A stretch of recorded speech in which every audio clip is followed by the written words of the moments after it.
that's just, both of those are for anti-aging. So I'm going to start with my foundation, and I'm going to use a combination because I am so pale. So I have the Bourjois 123 Perfect, and I think this is a newer version of their foundation. I think commonly it's the healthy look or something like that. And then the next one is Foundation Drops by Gosh, and I think this is a UK brand, specifically Ireland. I guess I can check. It says made in Denmark, but I'm pretty sure it originated in the UK. So these are just very liquidy, light foundation drops, and I'm going to use them just to lighten up and to make it a little thinner.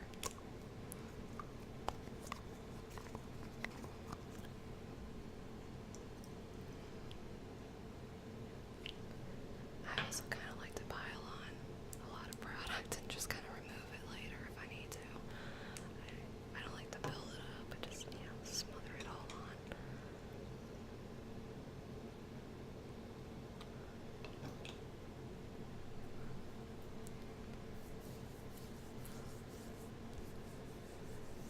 I also most commonly use my hands to apply my foundation.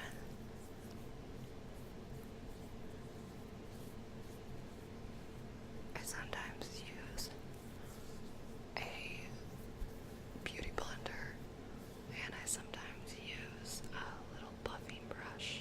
I can show you a buffing brush from Real Techniques. I find that one works really well with thicker foundation. So when I mix in my foundation drops, it gets a little too runny, and that is streaky.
use that on a daily basis, but like I said, I left it in my makeup drawer, and right now I'm in the kitchen. So I use the Too Faced Chocolate Soleil Medium Deep Matte Bronzer, and I bought this kind of before all the major contour palettes came out. So I'm just trying to use this up before I get a more cool toned contour. But this is what it looks like. So I actually do contour every day. This is the one thing I don't like to be without. I don't know why, because I don't actually think it does much to me, but there's something about that gives me more confidence. So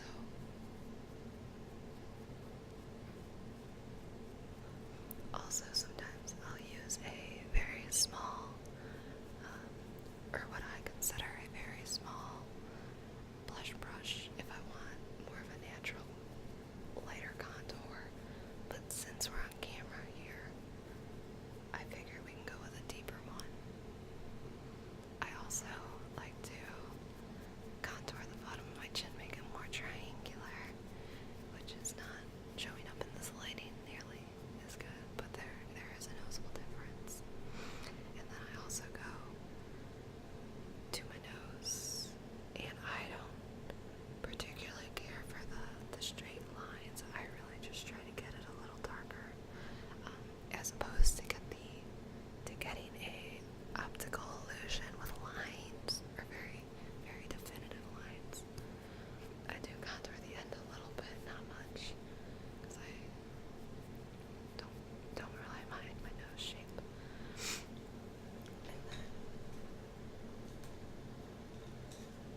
And then I like to do my forehead as well, and so I use one of the Real Techniques brushes, and I kind of just complete the little shape here, but I like to go all the way across, just because I find that a smaller forehead is prettier, so I tried to give it that illusion. So that is done there. I also, if I don't do eyeshadow at all, I tend to go in and just use the same one on my crease, just to give it a little natural definition.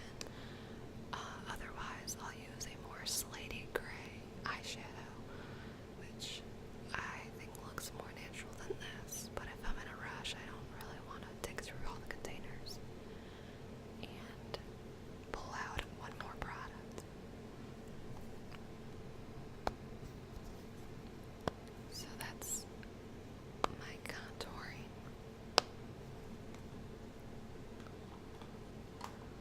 So the next thing I do is my blush, and I love blush. I use all different kinds. I never just find one that I really like. I wish I could wear 9 blushes every day, all different hours. So I'm gonna start with this little cream blush to give me a base, and this is really cute. It's kind of gimmicky. That's kind of why I got it, but it's from Douglas, which I think is just a department store, kind of like a Macy's in Europe. At least I think that's what Douglas is. But it's just a cream blush, and I can't read the rest. But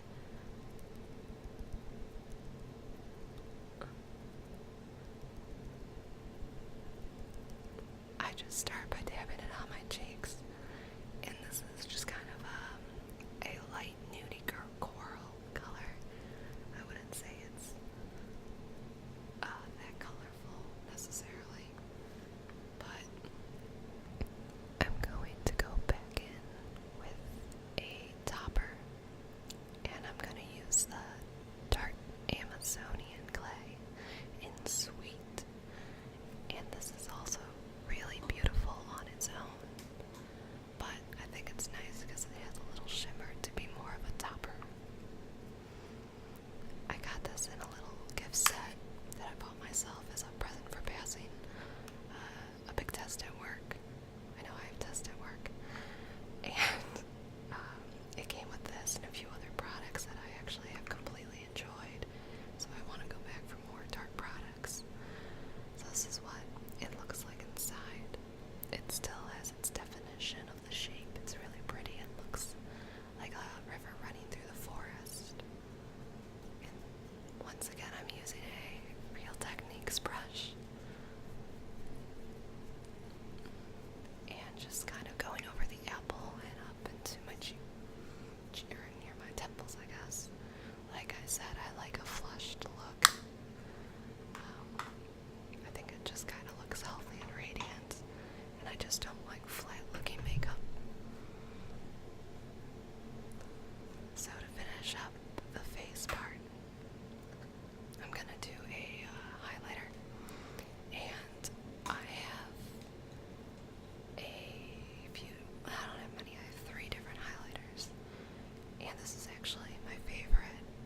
honestly, I think this works really well. I've seen positive reviews about other drugstore ones, but I might never actually go back to the Anastasia one because I don't know if I see a difference in performance. Usually, or I guess the only difference I see is the packaging is a little better. So if anyone has used the Anastasia more than once, they know that at one point the packaging was really similar to this one, where one side lid was shorter than the other, and if you accidentally put the short side on the pencil side, you broke off the tip and you'd have to unravel it and it would be a bad shape. Well, they fixed that and they now have equal sides, so you never do that. But this one, on the other hand, is like the original Anastasia, where you would break the tip off half the time when you were trying to put the short side on the long side. So, let's see. So that's done, and I do my eyebrows all the time. I don't like to go out of my house unless they're done.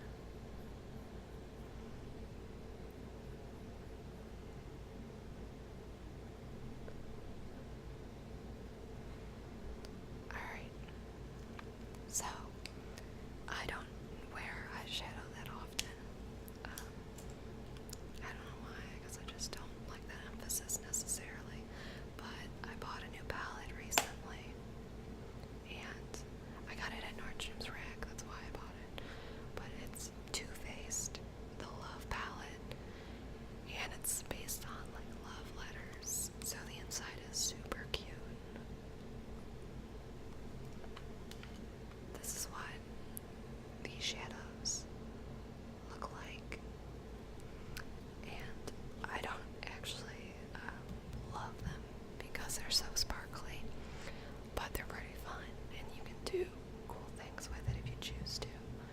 So I'm gonna start by using this middle shade right here and just packing that onto a packing brush. It's like a little C brush, and putting it on my eyelid.